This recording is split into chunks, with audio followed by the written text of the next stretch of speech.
கிராம மிஷனரி இயக்கம் வழங்கும் கிராமிய நேரம் என்ற இந்த நிகழ்ச்சிக்கு உங்களை அன்புடன் வரவேற்கிறோம்.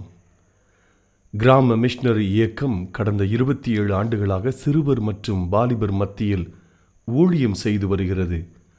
800க்கும் மேற்பட்ட மிஷனரிகளோடு தமிழ்நாட்டில் உள்ள 38 மாவட்டங்கள் உட்பட ஆந்திரா, ஒடிசா, கர்நாடகா, சத்தீஸ்கர், ஜார்க்கண்ட் மற்றும் மத்திய பிரதேசம் ஆகிய மாநிலங்களிலும் நற்செய்தி பணியை செய்து வருகிறது. எமது இலக்கு 1,00,000 கிராமங்கள், 7,000 மிஷனரிகள், ஒவ்வொரு மாநிலத்திலும் 500 மிஷனரிகள். எமது தரிசனம் என் ஆட்டுக்குட்டிகளை மேய்ப்பாயாக என்ற வசனத்தின்படி கிராமங்களில் உள்ள சிறுவர் மற்றும் வாலிபர்களை கிறிஸ்துவுக்குள் வழிநடத்தி அவர்கள் மூலம் கிராமங்களை சுவிசேஷ மயமாக்குதல், சந்திக்கப்படும் சிறுவர் மற்றும் வாலிபர்களை நாளைய தலைவர்களாகவும் ஊழியர்களாகவும் உருவாக்குதல், ஒவ்வொரு கிறிஸ்தவரையும் ஆத்தும ஆதாயம் செய்கிறவராக மாற்றுதல். இப்பொழுதும் எமது நிகழ்ச்சிகளை ஜெபத்துடன் பார்த்து பயனடையுங்கள். செயல்படும் கிறிஸ்தவர்களாக தேவனுக்கு உங்களை அர்ப்பணிப்பது உறுதி. ஹலோ நேயர்களே, உங்ககிட்ட ஒரு நிமிஷம் பேசலாமா?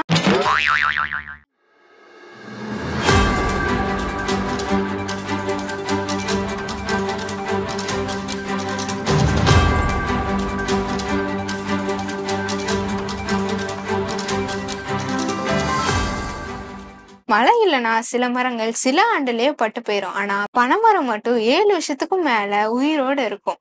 எப்படின்னு தான் நினைக்கிறீங்க? அதோட வேற அது ஆழமா கொண்டு போய் அதுல இருக்க தண்ணியெல்லாம் அப்சர்வ் பண்ணி வச்சுக்கிறோம். அதே மாதிரிதான் நேயர்களே, வசனம் கிடைக்க கூடாத பஞ்சகாலம் வரும். அதுக்காக நம்ம இப்பயே வசனத்தை படிச்சு வச்சுக்கிட்டோம்னா வசனம் கிடைக்காதப்ப அது நம்மளுக்கு யூஸ்ஃபுல்லா இருக்கும்.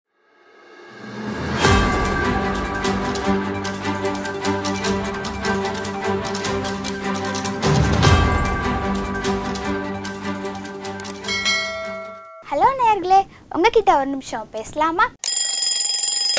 ஆப்ரஹாம் லிங்கனை பார்த்து ஒருத்தர் கேட்டாரா, நீங்கள் தான் இவ்வளோ பெரிய ஆளாயிட்டீங்கல்ல, 8வது உயரத்தை அடைஞ்சிட்டீங்க, இன்னமும் எதுக்கு இந்த புக்கை வாசிக்கிறீங்கன்னு கேட்டாங்களாம். அதுக்கு அவர் சொன்னாரா, நான் எந்த உயரத்துக்கு போகணும், எதையும் சாதிக்கணும்னு அந்த புக்கை வாசிக்கல, நான் இருக்கிற இடத்துல ஒரு மனுஷனாக வாழணும்னு தான் என்னோட வேதாகமத்தை வாசிக்கிறேன்னு அவர் சொன்னார். அதே போலத்தான் நம்ம பைபிளில் வாசிக்கிறோம். வேதமே எனது மகன மகிழ்ச்சின்னு தாவீது ராஜா சொல்கிறாரு. நம்மளோட பைபிளை நம்ம எப்படி வாசிக்கிறோம், எதற்காக வாசிக்கிறோன்னு யோசிச்சு பார்ப்போமா?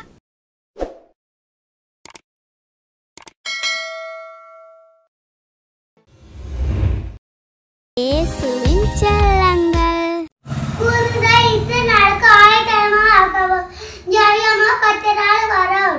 இயேசுவின் செல்லங்கள். கர்த்தருடைய வேதத்தின்படி நடக்கிற உத்தம மார்க்கத்தார் பாக்கியவான்கள். அவருடைய சாட்சிகளை கை கொண்டு அவரை முழு இதயத்தோடும் தேடுகிறவர்கள் பாக்கியவான்கள். ஆமென். இயேசுவின் செல்லங்கள். சின்ன சின்ன ஆட்டுக்குட்டி மே மே, துள்ளியோடும் ஆட்டுக்குட்டி மே மே, சின்ன சின்ன ஆட்டுக்குட்டி துள்ளியோடும் ஆட்டுக்குட்டி, எங்கே சென்று விட்டாயோ? கட்டெரியும் காட்சியிலே காட்டுக்குள்ளே சென்று விட்டேன், நல்ல மேய்ப்பன் தேடி வந்தாரே. சின்ன சின்ன ஆட்டுக்குட்டி துள்ளியோடும் ஆட்டுக்குட்டி, எங்கே சென்று விட்டாயோ? கட்டெரியும் காட்சியிலே காட்டுக்குள்ளே சென்று விட்டேன், நல்ல மேய்ப்பன் தேடி வந்தாரே. நான் பாவிகளாய் இருக்கும் போது தேவ அன்பியா தம் ஒரே மகனை இயேசுவை நமக்கு அளித்தாரே. நான் பாவிகளாய் இருக்கும் போது தேவ அன்பியா தம் ஒரே மகனை இயேசுவை நமக்கு அளித்தாரே. சின்ன சின்ன ஆட்டுக்குட்டி துள்ளியோடும் ஆட்டுக்குட்டி, எங்கே நீயும் சென்று விட்டாயோ? கட்டெரியும் காட்சியிலே காட்டுக்குள்ளே சென்று விட்டேன், நல்ல மேய்ப்பன் தேடி வந்தாரே. இயேசுவின் செல்லங்கள். கர்த்தாவே, என் வார்த்தைக்கு செவிக்கொடும், என் தியானத்தை கவனியும். நான் உம்மிடத்தில் விண்ணப்பம் பண்ணுவேன். என் ராஜாவே, என் தேவனே, என் வேண்டுதலின் சத்தத்தை கேட்டல். கர்த்தாவே, காலையில் என் சத்தத்தை கேட்டருள்வீர். காலையிலே உமக்கு நேராக வந்து ஆயத்தமாகி காத்திருப்பேன். நீ துர்மார்க்கத்தில் பிரியப்படுகிற தேவன் அல்ல, தீமை உம்மிடத்தில் சேர்வதில்லை. வீம்புக்காரர்கள் உம்முடைய கண்களுக்கு முன்பாக நிலைநிற்க மாட்டார்கள்.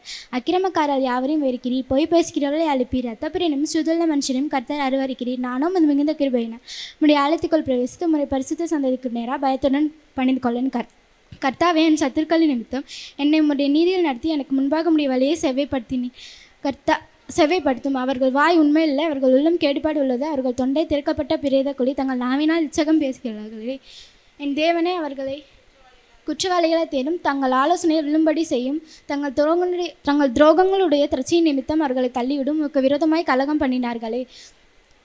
உம்மை நம்பியிருக்கிற யாவரும் சந்தோஷித்து கம்பீரிப்பார்களாக. நீர் அவர்களை காப்பாற்றுவீர். உம்மை நேசிக்கிறவர்கள் உம்மில் கலிகூறுவார்களாக. கர்த்தாவே, நீ நீதிமானை ஆசீர்வதித்து காரியம் என்னும் கேடகத்தினால் அவர்களை சூழ்ந்து கொள்வீர். சங்கீதம் 5. ரட்சிக்கப்பட்டு எவ்வளோ வருஷம் நான் அடிக்கடி சொல்லுவேன். 3 கொரோனாவில் வந்துச்சுல. இந்த செய்தியை கேட்குற உங்களுக்கு சாவு வரல இல்லைங்க. எதற்கு நீங்கள் நல்லவங்களா? இல்லவே இல்லைங்க, கிருபை. இன்னும் நான் சொல்ல போனால் உங்களை ஆண்டவர் நம்புகிறாருங்க. என்ன நம்புகிறார்? என் பிள்ளை என் மேலே வச்சிருக்கிற அன்பினாலே தன்னால் என்றதை எழுப்புதலுக்காக செய்வார்கள் என்று ஆண்டவர் உங்களை நம்புகிறார். ஐயா, இயேசு கிறிஸ்துவின் இனிய நாமத்தினாலே கிராம மிஷனரி இயக்க குடும்பத்தின் சார்பாக இந்த கிராமிய நேரம் என்ற நிகழ்ச்சிக்கு உங்களை அன்போடு கூட வரவேற்கிறோம். எனக்காக நாங்கள் செய்து வருகிற ஊழியத்திற்காக நீங்கள் ஜெபித்து கொள்ளும்படி அன்பாய் வேண்டுகிறேன். அல்லேலூயா. உங்களுடைய ஜெபங்கள் மிகுந்த எங்களுக்கு தேவைங்க. எங்களுடைய ஊழியத்தில் பரிந்து பேசும் மிஸ்டரி என்ற ஒரு ஊழிய திட்டத்தையும் ஆண்டவர் கொடுத்துருக்கிறார். பரிந்து பேசும் மிஸ்டரியாக உங்களை ஒப்பு கொடுங்க. என்ன செய்யணும் நான் உங்களுக்கு சொல்லிக் கொடுக்குறேன். எஸ்தர் பாருங்களேன், அவர் ராஜா அரண்மனையில் ராஜாவிடத்தில் ஒரு அப்பாயின்மெண்ட் கேட்டு ஒரு 10 நிமிஷம் தன்னுடைய பாரத்தை தன் ஜனங்களுக்கு வருகிற ஆபத்துகளை சொல்கிறார். 127 நாடுகளுக்கு பெரிய ஒரு விடுதலை உண்டாகிறது. ஐயா, அல்லேலூயா. இந்த செய்தியை கேட்குற நீங்கள், நானும் என்னால் என்றபடி பரிந்து பேசும் மிஸ்டரியை என்னை ஒப்பு கொடுக்குறேன்னு சொல்கிறீங்களா? எங்கள் கூட தொடர்பு கொள்ளுங்க. டெய்லி உங்களுக்கு ஒரு சில ஜெப குறிப்புகள் 10 நிமிஷம் மாத்திரம் நீங்கள் ஜெபிச்சா போதும். நாங்கள் அனுப்பி வைக்கிறோம். உங்கள் ஜெபத்தை கேட்டு ஆண்டவர் இன்னும் பெரிய காரியங்களை எங்களை கொண்டு ஆண்டவர் நடப்பிப்பார். ஆமென். அல்லேலூயா. இன்றைக்கு உங்களோடு கூட பேசும்படி ஆண்டவருடைய சமூகத்தில் ஜெபித்த போது ஆண்டவர் எங்களுக்கு சொல்லிக் கொடுத்த வார்த்தை என்ன தெரியுமா? அன்பினாலே தன்னால் என்றதை செய்ய வேண்டும். இந்த செய்தியை கேட்கிற சகோதரனே சகோதரியே, ஏசப்பா மேலே உங்களுக்கு அன்பு இருக்கா இல்லையா? இருக்குன்னு சொல்கிறீங்களா? அப்போ என்ன செய்யணும்? உங்களால் என்றதை ஏசப்பாவுக்கு நீங்கள் செய்யணுங்க. அல்லேலூயா. இன்னைக்கு இருக்கிற இந்தியா தேசத்தில் இருக்கிற தமிழ்நாட்டில் இருக்கிற ஒவ்வொரு கிறிஸ்தவங்களும் தன்னால் என்றதை செஞ்சால் போதுங்க. எங்களிடத்தில் ஒரு மிஸ்டரி இருக்கிறார். அவருக்கு 2 காது கேட்காதுங்க. அல்லேலூயா. நிறைய பேர் சரீரத்தில் ஒரு பலகீனம் இருக்குதுன்னு சொன்னால் அந்த பலகீனத்திலே குற்ற மனச்சாட்சியில் அப்படியே உட்காந்துருவாங்க. ஆனால் அவர் ஒரு இயேசுவுக்கு ஒரு தீவிரவாதியாக இருக்கிறாருங்க. அல்லேலூயா. காது தாங்க கேட்கல, நான் நல்லா பேசுவார் பாருங்க. நல்ல ஜெபம் பண்ணுவார் பாருங்க.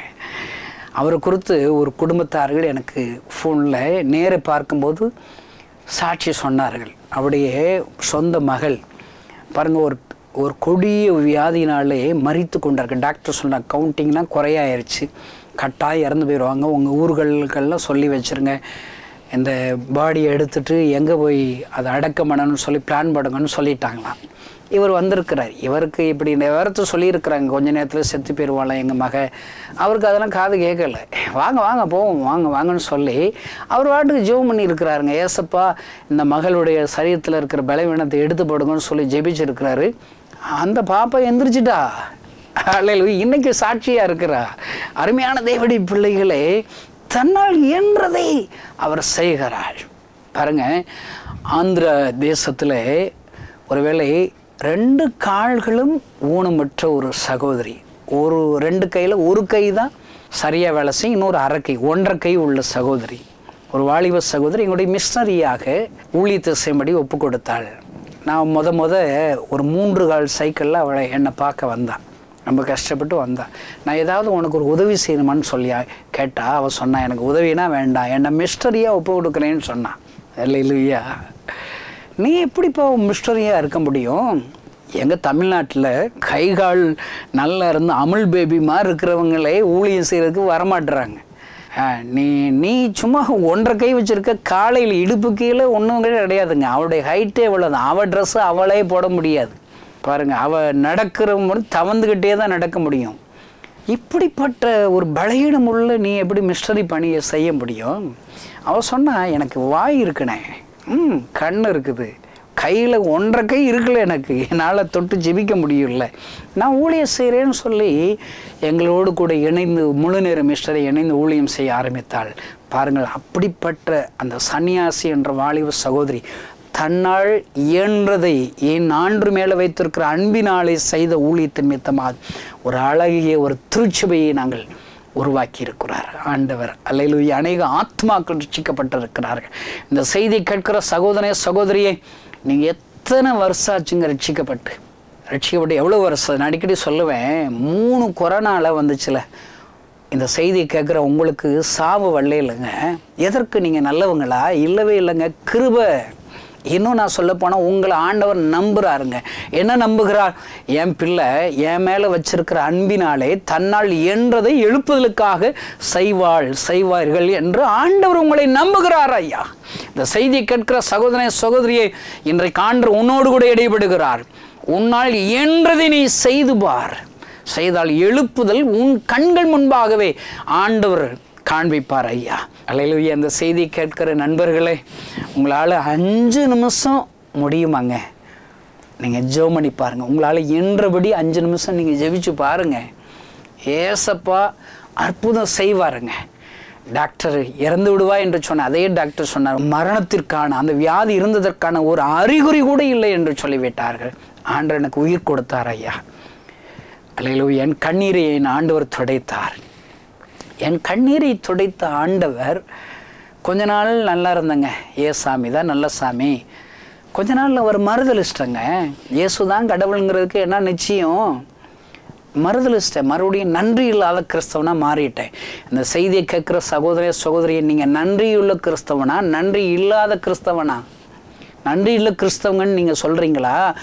அப்படா நீங்கள் டெய்லி 1 மணி நேரமாவது ஏசப்பாவிடத்தில் எழுப்புதலுக்காக ஜெபம் பண்ணாமல் நீங்கள் நெத்திரைக்கு போக மாட்டீங்க. நன்றியுள்ள கிறிஸ்தவனா நீங்கள் முழு நேரம் மிஸ்டரிகளாக ஒன்று வந்திருக்கணும். சரி, வர முடியலையா? உங்கள் பிள்ளைகளை முழு நேரம் மிஸ்டரியாக அர்ப்பணிச்சிருக்கணும். சரி, அர்ப்பணிக்கலையா? முழு நேரம் மிஸ்டரிகளை காணிக்கையினால நீங்கள் தாங்கி இருக்கணும். அல்லேலூயா. கிறிஸ்து உள்ள கிறிஸ்தவனா வாழ்ந்து காமிச்சிருக்கணுங்க. அதான் நன்றியுள்ள கிறிஸ்தவர்கள். நான் பாருங்கள், நன்றி இல்லாதபடி இயேசு கிறிஸ்து உயிர் கொடுத்து அவரை மறுதலிச்சிட்டாங்க. ஆனாலும் இயேசப்பா என்னை கைவிடலைங்க. நான் ஒரு பாழடைந்த கட்டிடத்தில் தூங்குகிற பழக்கம், தூங்கி எந்திரிச்சு வீட்டிற்கு போக வேண்டும் என்ற ஆயத்தத்தோடு இருந்தபோது பூற்றின் அறைக்குள்ளாக இயேசு கிறிஸ்துவின் கண்களினால் நான் தரிசித்தேன். வெண்ணாடை அணிந்தவராய் என் கண்கள் முன்பாக அழுது கொண்டே இருந்தார். தன் பாரங்களை சொல்லி சொல்லி அழுகிறார்.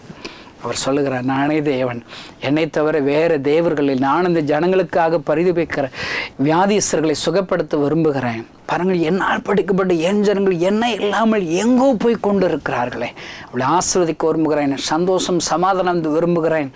அழுது கொண்டே இருக்கிறாருங்க. அப்படி அழுகிற ஒரு மனிதரை இன்றைக்கு வரை நான் பார்த்ததே இல்லை ஐயா, பார்த்ததே இல்லை. அவர் அழுகிறதை பார்த்து என்ன அறியாமல் அழ ஆரம்பித்தேன். என் அழுகிற சத்தம் பக்கத்தில் உள்ள ஒரு அம்மாவை கேட்டு அவர்கள் வந்து கதவை தட்டும்போது தான் நான் அழுது கொண்டே இருக்கிறேன் என்று எனக்கு தெரியும். பார்த்து அந்த மனசரை காணல. யார் அவர் என்ற கேள்வியோடு இருந்தபோது தான் ஒரு கிறிஸ்தவ நண்பர் தான் உலகத்தில் உள்ள எல்லா ஜனங்களுக்கு அவர் ஒரு அழுது கொண்டிருக்கிறார் என்றால் ஒரு மனிதர் அல்ல, அவர் தான் இயேசு கிறிஸ்து என்று எனக்கு சொல்லிக் கொடுத்தார். என் கண்ணீரை துடைத்தவர் இன்றைக்கு கண்ணீரோடு அழுது கொண்டே இருக்கிறாரா? எப்படிங்க என்னால் சும்மா இருக்க முடியும்? இந்த செய்தி கேட்கிற சகோதரி, எப்படிங்க உங்களால் சும்மா இருக்க முடியுது? சும்மா இருக்கிறதுனா என்ன? சும்மா நான் ரட்சிக்கப்பட்டேன், எனக்கு ஆண்டவர் நல்ல வேலை கொடுத்துட்டார், நல்ல பிஸ்னஸ் கொடுத்துட்டாரு, எனக்கு சொந்த வீடு கொடுத்துட்டார், கார் கொடுத்துட்டாரு, அவ்வளோதான் ஆண்டவர் என்னை ஆசீர்வதிச்சிட்டான்னு சும்மா அப்படி இருந்தால் போதுமா? அதான் கிறிஸ்தவ வாழ்க்கை இல்லைங்க. ஆண்டவர் உங்கள் கண்ணீரை துடைச்சிட்டார்ல, உங்கள் கண்ணீரை துடைச்ச ஆண்டவர் கண்ணீர் வடிக்கிறார்ல, அவருக்காக நீங்கள் உங்களால் இயன்றதை நீங்கள் செய்யணுங்க. ஏசப்பா மேலே அன்பு உங்களுக்கு இருக்குதாங்க. அந்த அன்பினாலே இயேசுவுக்கென்று ஏதாயிலும் செய்கிறதான ஊழியம். பாருங்கள், 1 சாமுவேல் 17ஆம் அதிகாரம் எல்லாருக்கும் தெரிந்த மனன வசனம், தாவீது கோலியாத்து சம்பவங்கள். இங்கே என்ன நடக்கிறது? சவுலோடு இருக்கிற யுத்த வீரர்களும் 7 பள்ளத்தாக்குகளை அங்கு பாளையமிறங்கி இருக்கிறார்கள். யுத்தத்திற்கு அணிவகுத்து நிற்கிறார்கள். யுத்த களத்தில் யுத்தம் பண்ண வந்திருக்கிறாங்க, எதிரிகளோடு யுத்தம் பண்ண வந்திருக்கிறாங்க. அங்கு கோலியாத் என்கிறவன் என் கூட ஒருத்தருக்கு ஒருத்தர் ஒத்தைக்கு ஒத்த யாராவது யுத்தம் பண்ணுப்பான்னு சொல்லி சவால் விடுகிறான். என் ஆண்டவருடைய நாமம் அங்கே தூசிக்கப்படுகிறது. ஆனால் அத்தனை யுத்தத்திற்கென்று பயிற்சி பெற்றவர்கள் இல்லை, ஒருவர் யுத்தத்திற்கு முன் வரவில்லை ஐயா. இன்றைக்கு என்ன நிலைமைங்க? இதுதாங்க நிலைமை. நிறைய கிறிஸ்தவர்கள் உண்டு, ஆனால் ஆண்டவருக்காக அவர் மேலே அன்பினாலே தன்னால் என்றதை செய்கிற கிறிஸ்தவ நண்பர்கள் இன்றைக்கு மிகவும் குறைவாக இருப்பதினாலே என் ஆண்டவருடைய நாமம் இன்னும் தூசிக்கப்படுகிறது ஐயா. இன்றைக்கு அணிவகுத்து சவுலோடு இருக்கிற யுத்த வீரர்கள் நிற்கிறது போலதான் எனக்கு கிறிஸ்து உள்ள கிறிஸ்தவர்களாக, கிறிஸ்து இல்லாத கிறிஸ்தவர்களாக அணிவகுத்து நிற்கிறோம். விசுவாசம் இல்லாத விசுவாசிகளாக அணிவகுத்து நிற்கிறோம். ஊழியம் செய்யாத ஊழியர்களாக நாம் அணிவகுத்து நிற்கிறோம். நம்ம எல்லாரும் நாம் ரட்சிக்கப்பட்டால் போதும் அவ்வளோதான் அப்படின்னு சொல்லி நின்ற இல்லைங்க. நீங்கள் உங்களால் இயன்றதை செய்தால் அல்லேலூயா, இந்த தேசம் ஆண்டவரை அறிந்து கொள்ளும் ஐயா. கர்த்தரே தேவன் என்பதை இந்த ஜனங்கள் அறிந்து கொள்வார்கள் ஐயா. முழங்கால் படியிடாத முழங்கால் அவருக்கு முன்பாக முடங்கும், நாவல் எல்லாம் அவரை அறிக்கையிடும் ஐயா. அப்படிப்பட்ட நாட்கள், எழுப்புதல் நாட்கள் நம் காலங்களை என் ஆண்டவரால் தர முடியும். அதற்கு உங்களால் இயன்றதை நீங்கள் செய்ய வேண்டும் ஐயா. இங்கே நடக்குது பாருங்கள், 40 நாள் காலையில் மாலையில் என் ஆண்டவர் நாமும் 80 முறை தூசிக்கப்படுதுங்க. யாரும் முன் வரலை. அங்கு தாவீது என்கிறவன் எல்லாருக்கும் சாப்பாடு கொடுக்கும்படி அவங்க அப்பா அனுப்பி வைக்கிறார். காணிக்கை கொடுக்கறதுக்காக வர்றாங்க. அவன் காணிக்கை கொண்டு வந்த காணிக்கைலாம் பார்த்தோம், ஆச்சரியமாக இருக்கும். நீங்கள் 18ஆம் வசனத்தில் பார்த்தீங்கன்னா 10 பால் கட்டிகள் அங்கே கொண்டு வர்றான் பாருங்க. இன்னும் அந்த முன்னாடி உள்ள வசனத்தை பார்த்தீங்கன்னா 1 மரக்கால் வறுத்த பயறு, 10 அப்பங்கள் எல்லாம் காணிக்கை கொடுக்க வர்றாங்க. காணிக்கை யார் கொடுக்கணுங்க? உண்மையாக யுத்த காலத்தில் யுத்தம் பண்ணாங்கன்னா இதை கொடுக்க வேண்டிதான். அவங்க தான் சும்மா தானங்க கிடக்காங்க. சும்மா இருக்கவங்களுக்கு போய் இதுக்குங்க காணிக்கை கொடுக்கறதுக்கு இந்த ஏன் எழுப்புதல் இல்லை? அதான் சரியான இடத்துக்கு காணிக்க போய் சேரல. இந்த செய்தி கேட்கிற சகோதரனே சோதரி, நீங்கள் கொடுக்குற காணிக்கையின் மூலிமா புறஜாதிகளுக்கு என் ஆண்டோடைய அன்பு அறிவிக்கப்படுகிறதா, சுவிசேஷம் அறிவிக்கப்படுகிறதா? அதற்கென்று தான் உங்களுடைய முதல் காணிக்கையை நீங்கள் அனுப்ப வேண்டும். கிறிஸ்தவங்களாக மாற்றுகிற ஊழியம் 90% தமிழ்நாட்டில் நடக்குது. அவங்களுக்கு உங்கள் காணிக்கை அனுப்ப வேண்டியதில்லை. புறஜாதிகள், காணாமல் போன ஆடுகள், தொழுவத்தில் இல்லாத ஆடுகள் என் ஆண்டவர் அண்டையில் வர வேண்டும். அவர்களுக்கென்று உங்கள் காணிக்கை போய் சேர வேண்டும் ஐயா. அதுதான் ஆண்டோடைய விருப்பம். பாருங்க, யுத்தமே பண்ணாதவங்களுக்கு காணிக்கை கொண்டு வர்ற தாவீது வர்றார். அங்கே வர்ற வழியில் அங்கு நிலைமைகளை அறிந்து கொள்ளுகிறார். என் ஆண்டவர் நாமும் தூசிக்கப்படுகிறதை அவன் அறிந்து கொள்ளுகிறான். எல்லாரும் பயந்து ஆடி அப்படியே நிற்கிறாங்க. ஒருத்தரும் வாய் திறக்க மாட்டாங்க, யுத்தத்திற்கு வரமாட்டாங்க. ஆனால் என் ஆண்டு மேலே உண்மையான அன்பு வைத்த இந்த தாவீதினால் சும்மா இருக்க முடியாது. அருமையான இந்த கிறிஸ்தவ நண்பர்களை, உண்மையாக என் ஆண்டவருடைய அன்பை ருசி பார்த்திருக்கிறாயா? உயிருள்ள ஆண்டவரை நீ நேசிக்கிறாயா? அன்பாக இருக்கிறாயா? உங்களால் சும்மாவே இருக்க முடியாதுங்க. சும்மாவே இருக்க முடியாது. பாருங்க, யோவான் எழுதின சுவிசேஷம் கடைசி அதிகாரத்தை வாசித்து பாருங்க. ஆண்டவர் பேதுருவிடத்தில் இருக்கிற என் மீது அன்பாக இருக்கிறாயா என்று கேட்கிறான். அவன் சொல்கிறான், ஆமாம் ஆண்டவரே அன்பாக இருக்கிறேங்கிறான். 3 முறை கேட்குறாரு. 3 முறை அவன் பதில் சொல்கிறான். ஆண்டவர் அவனிடத்தில் என்ன தெரியுமா சொல்லுகிறார்? என் ஆட்டுக்குட்டிகளை மேய்ப்பாயாக, என் ஆடுகளை மேய்ப்பாயாக. என் மீது அன்பாக இருக்கிறது உண்மையானால் என் ஆத்துமாக்கள் என் அண்டிலை மேய்ப்பாயாக என்று சொல்லுகிறார். இந்த செய்தி கேட்கிற சகோதரனே சகோதரி, நீ உனக்காக ஜீவனை கொடுத்த, உனக்காக இரத்தம் சிந்தின, உன் பாவங்களை காண தண்டனை அவர் சரீரத்தில் ஏற்றுக்கொண்ட அந்த இயேசுவை நீ நேசிக்கிறாயா? இயேசு மேல் உண்மையாக அன்பு வைத்திருக்கிறாயா? அப்படி என்றால் உன்னால் சும்மா இருக்கவே முடியாது. உன்னால் இயன்றதை நீ செய்து கொண்டே இருக்க வேண்டும். அதுதான் கிறிஸ்தவம், அதுதான் அன்பு. அன்பையா, தாவீது வருகிறான். என் ஆண்டவருடைய நாமம் தூசிக்கப்படுகிறது, நான் நேசிக்கிற என் ஆண்டவருடைய தூசிக்கப்படுகிறது என்று சொல்லி அவனால் சும்மா இருக்க முடியவில்லை ஐயா. அவன் 26வது வசனத்தில் சொல்லுகிற வார்த்தையின் பாருங்கள். ஜீவனுள்ள தேவனுடைய சேனைகளை நிந்திப்பதற்கு விருத்த சேதனம் இல்லாத இந்த பெலிஸ்தன் ஏமாத்திரம், உயிருள்ள ஆண்டவர் என்னோடு கூட இருக்கிறாரே, இவன் ஏமாத்திரம் என்று அந்த அன்பு அவனை உள்ளத்தை நிரப்புகிறதையா, பொங்கி வழிகிறது ஐயா, அவனை செயல்பட வைக்கிறது ஐயா.